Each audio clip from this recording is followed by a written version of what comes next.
They bulldozed my easement, so I landlocked their whole subdivision. The day the Creekview HOA sent the bulldozer, they thought they were executing a routine power play. Another regulation, another resident bent to their will. They didn't just break a rule, they violated an agreement that had stood for 50 years.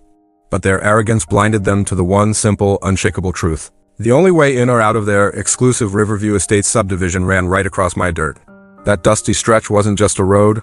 It was an easement, a legal right-of-way granted by my grandfather on my land, long before their luxury McMansions were built. They drove their imported SUVs over it, never giving a second thought to the private property beneath.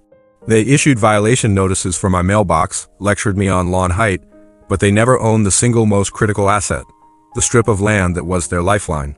It started with a cease and desist letter, claiming my original easement was non-compliant with current access regulations. Laughable. Then came the smug HOA board for retirees and matching policy demanding I sign over the land or face a legal action. I smiled, shook my head, and pointed them back down my driveway. The storm broke at dawn. I heard the roar of a Caterpillar D8 engine.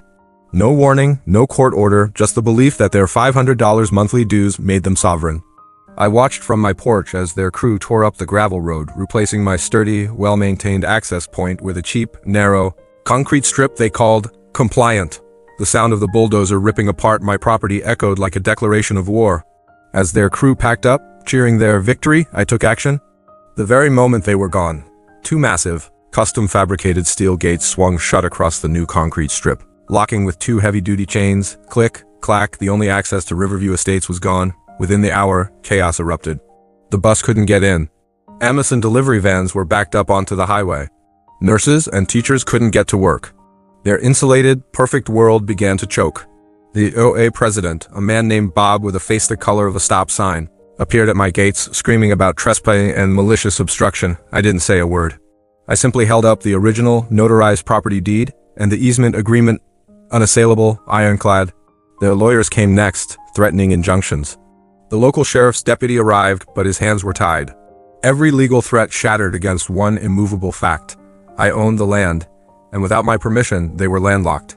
Days bled into a nightmare for the estates, trash piled up. Their arrogant voices turned to pleading whispers. When they finally returned, not with legal threats, but with a full, formal apology and a blank check, I relented. I removed the gates, but not before signing a new, punitive easement agreement that grants me complete control over maintenance, fees, and most importantly, access. Now, every car that passes over that concrete knows the truth. They tried to bulldoze my right-of-way and I shut down their whole subdivision. They will never forget who really owns the ground beneath their tires.